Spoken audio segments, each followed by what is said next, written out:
I'm Ruth Millington, an art historian, author and curator.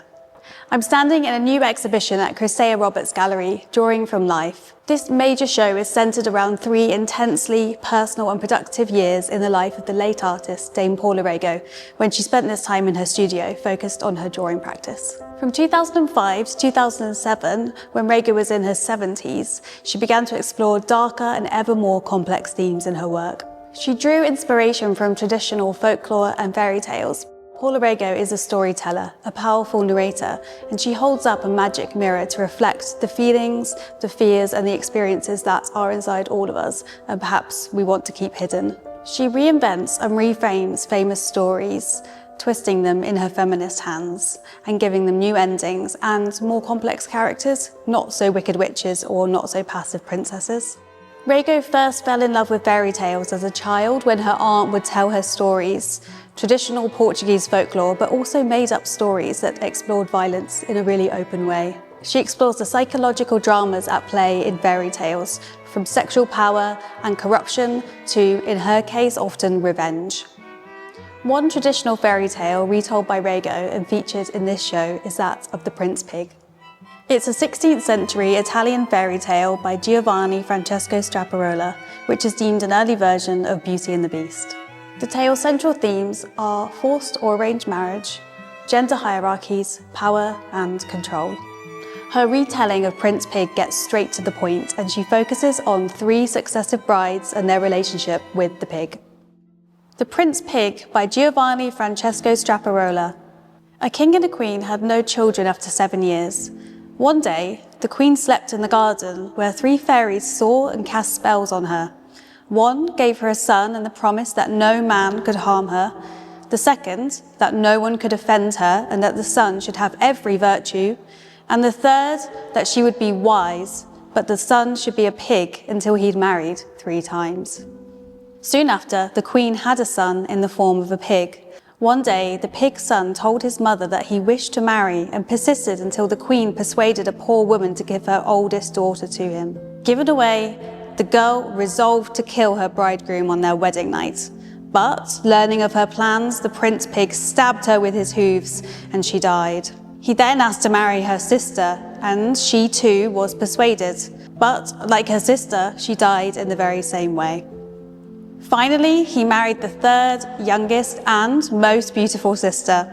Unlike her siblings, she behaved politely to him and returned his caresses. Soon after the marriage, the prince revealed a secret to her. He took off his pigskin and became a handsome young man in her bed. Every morning, he put the skin back on, but she was glad to have a man as her husband. And soon she gave birth to a child, a son in human form. Like so many other fairy tales, this is a cautionary story. It tells you to be kind to your husband, pacify him, and take care of him. Behind Rego's retelling of this story is her own personal context.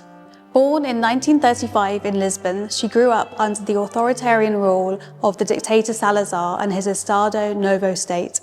It was founded on the Catholic Church, the army, and the idealization of woman as mother and wife only. Rego's youth and world was shaped by these ideals and the dominance of men.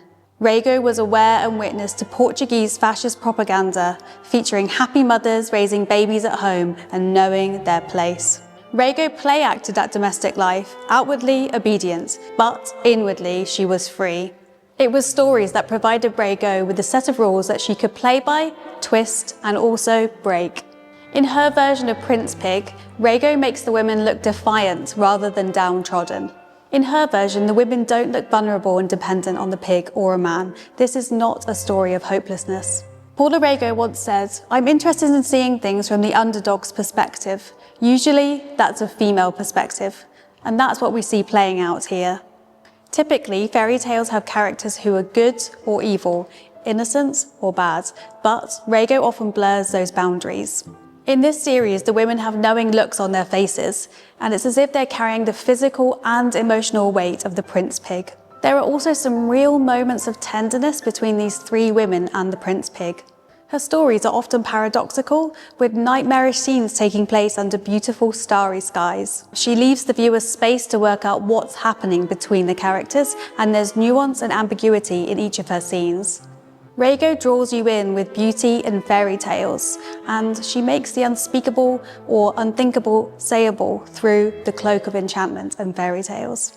By this time, Paula Rego was making her own props to work from in her studio, which was like a theatre or a giant playroom, and that reflects the way that she would play around with them.